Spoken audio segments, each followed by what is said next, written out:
नमस्कार दोस्तों, target with PS Parihar channel में आपका स्वागत है। सुबह के इस वीडियो में ऐसी सूचनाएं होती हैं जो विभिन्न समाचार पत्रों पर छाई हुई होती हैं और विद्यार्थियों के लिए आवश्यक होती हैं।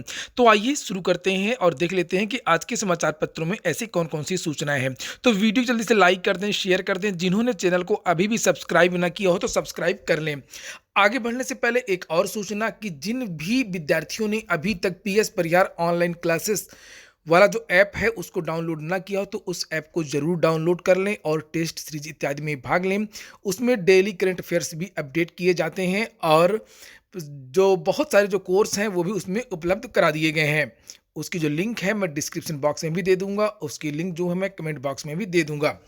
शुरू करते हैं आज की सूचनाओं को। सबसे पहली सूचना है कि रिक्त पदों को भरने के लिए सीएम ने दिया आदेश। समाचार पत्रों की माने तो उत्तर प्रदेश में बहुत सारी नौकरियां आ रही हैं और बहुत सारे विद्यार्थियों को रोजगार मिल रहा है, लेकिन जो हकीकत है वो उसके उलट है। लेकिन देख लेते हैं कि आज के जो समाचार पत्र हैं उसमें क्या सूचना लिखी हुई है।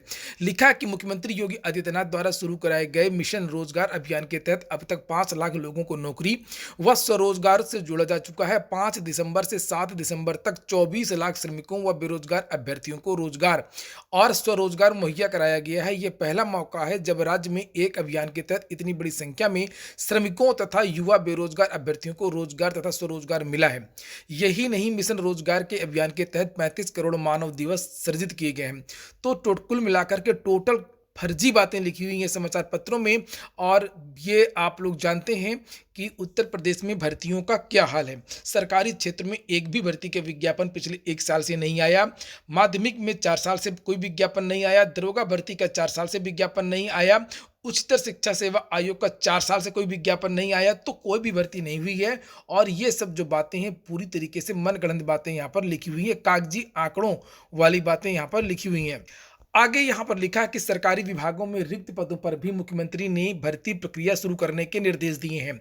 6 महीने से जब भी कोई प्रदर्शन होता है, जब भी कोई आंदोलन होता है, उस तरीके की बयानबाजी और समाचार पत्रों में सूचनाएं शुरू हो जाती हैं, सरकार के द्वारा छपवाई जाती हैं। लिखा है कि सरकारी विभागों में रिक्त पदों पर भी मुख्यमंत्री ने भर्ती प्रक्रिया शुरू करने के निर्देश दिए हैं। एक सरकारी अनुमान के मुताबिक यूपी के सभी विभागों में कुल मिलाकर के 5 लाख के करीब पद खाली हैं, जिन्हें मुख्यमंत्री योगी आदित्यनाथ के निर्देश के तहत भरा जाना है। इन रिक्त पदों को भरने के लिए तमाम विभागों में अब तेजी से कार्य किया जा रहा है। चलो मान लिया कि 5 लाख जो भर्तियां खाली हैं उसमें काम चल रहा है, लेकिन जो पुरानी भर्तियां हैं, पेंडिंग भर्तियां हैं, उनको आगे बढ़ाया क्यों नहीं जा रहा है? जिसके अधियाचन आ चुकी हैं, जिसमें कोई बदलाव नहीं होना है, यानी कि टीजीटी पीजीटी के जो नोटिफिकेशन है वो जारी क्यों नहीं किया जा रहा है? और यूपी ट्रिपल एससी यानी कि यूपी ट्रिपल एससी से बहुत सारी ऐसी परीक्षाएं जिनकी मुख्य परीक्षाएं, तो परीक्षाओं की कोई तिथि घोषित क्यों नहीं की जा रही है? लोअर मेंस की तिथि घोषणा क्यों नहीं की जा रही है? जूनियर असिस्टेंट का परिणाम घोषित क्यों नहीं किया जा रहा है? तो अगर सरकार चाहती है कि उत्तर प्रदेश की जो भर्तियां हैं उसमें तेजी आए और वास्तव में तेजी लाना चाहती है, तो पहले जो पुरानी भर्तियां हैं उसको पटरी पर लाने की कोशिश करनी चाहिए। और कैसे उत्तर प्रदेश के अधिकारी हैं जो मुख्यमंत्री का आदेश नहीं मानते हैं। मुख्यमंत्री हर महीने पेपर में छपवाते हैं, ट्वीट करते हैं और बयानबाजी करते हैं कि हमने आदेश दिया है 3 महीने में विज्ञापन, 6 महीने में भर्ती। और फिर से ये आज छपा हुआ है कि सरकारी विभागों में रिक्त पदों पर भर्ती के लिए मुख्यमंत्री ने भर्ती प्रक्रिया शुरू करने के निर्देश दिए हैं। कहां से आपको लगता है कि भर्ती प्रक्रियाओं में उत्तर प्रदेश में तेजी आई है? नीचे बहुत सारी बातें लिखी हुई हैं, उसको पढ़ने की कोई आवश्यकता नहीं है, सब फर्जी बातें हैं। और यहाँ पर तो ये भी लिखा हुआ है कि बीती 5 दिसंबर से यानी कि 1 महीने के अंदर इन्होंने 24,30,000 लोगों को इन्होंने रोजगार दे दिया है उत्तर प्रदेश में। विद्यार्थी जानते हैं इस बात को और इसीलिए लिखा हुआ है कि रिक्त पदों पर भर्ती की मांग को लेकर के सड़क पर उतरे युवा। बालसन चौराहे पर युवा मंच के बैनर तले जुटे, सरकार को दी चेतावनी। इसके बारे में मैंने कल एक लाइव वीडियो बनाया था और कल मैं खुद इस प्रदर्शन में गया था। यहाँ पर लिखा कि सरकारी विभागों में रिक्त पड़े पदों पर 6 महीने के भीतर भर्ती कराने की मांग पर सोमवार को बालसन चौराहे पर एकत्र हुए युवाओं ने जोरदार प्रदर्शन किया।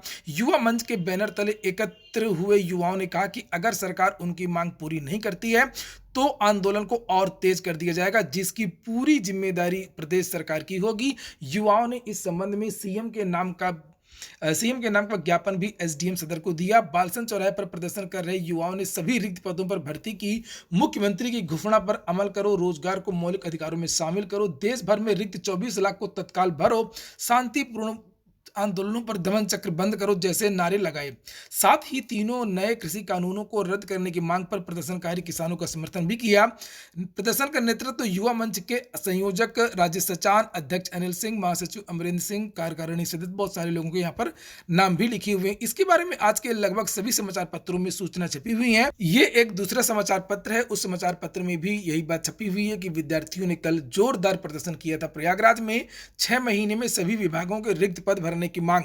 कुछ और विद्यार्थी अगर आ जाते, विद्यार्थी तो आए थे और प्रदर्शन भी जोरदार रहा, प्रदर्शन सफल रहा, लेकिन बहुत सारे ऐसे विद्यार्थी हैं जो वहां पर नहीं पहुंचे। चूंकि प्रयागराज में ही लाखों अभ्यर्थी रहते हैं, विभिन्न प्रतियोगी परीक्षाओं की तैयारी करते हैं, तो कल सभी विद्यार्थियों को आना चाहिए था। डरने की कोई आवश्यकता नहीं थी। ये शांतिपूर्ण प्रदर्शन था, केवल एक जगह बैठ के अपनी मांगों को रखना था।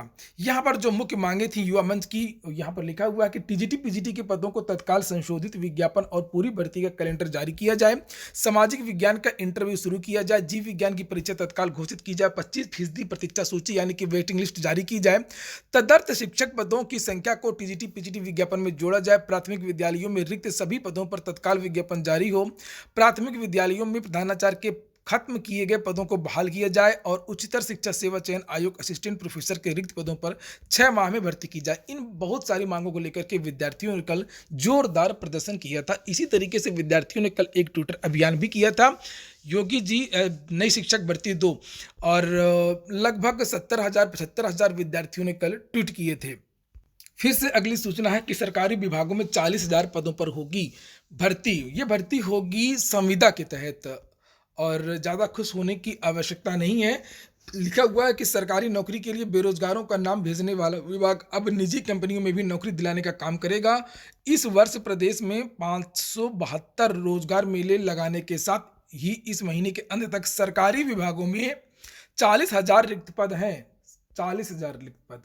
अब इन पदों पर भर्ती कैसे होगी? आउटसोर्सिंग के द्वारा होगी, संविदा के द्वारा होगी। लिखा है कि रोजगार की जानकारी देने के लिए सेवा योजना विभाग की ओर से बनाए गए एकीकृत पोर्टल पर 18,000 से अधिक कंपनियां रजिस्टर्ड हो गई हैं। कोई भी बेरोजगार एक क्लिक पर नौकरी की पूरी जानकारी ले सकता है। विभाग के उप निदेशक पीके पुंडिर ने बताया है कि वेबसाइट पर संविदा भर्ती के साथ ही निजी कंपनियों की पूरी जानकारी अपलोड कर दी गई है। वेबसाइट पर जाकर के युवा मनचाही नौकरी की जानकारी ले सकेंगे। संविदा भर्ती के लिए 18 से 45 वर्ष तक के बेरोजगारों के लिए अकेले सरकारी विभागों में करीब 40,000 भर्तियां होंगी और इनमें से 1,000 रिक्तियों की सूचना वेब पोर्टल पर अपलोड कर दी गई है।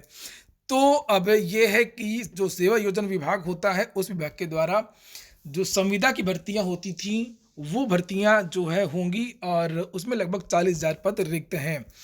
तो जितने भी समाचार पत्र हैं उसमें ये दिखाने की कोशिश की जा रही है कि सरकार जो है लगातार प्रत्येक क्षेत्र में नौकरी देने की कोशिश कर रही है। सरकार की नीयत सही है, लेकिन सरकार की नीयत क्या है ये हम लोगों को देखने पर तब आता है जब नज़र हम लोग डालते हैं माध्यमिक शिक्षा सेवा चयन बोर्ड की कार्य प्रणाली में और उत्तर प्रदेश अधीनस्थ सेवा चयन आयोग की कार्य प्रणाली में।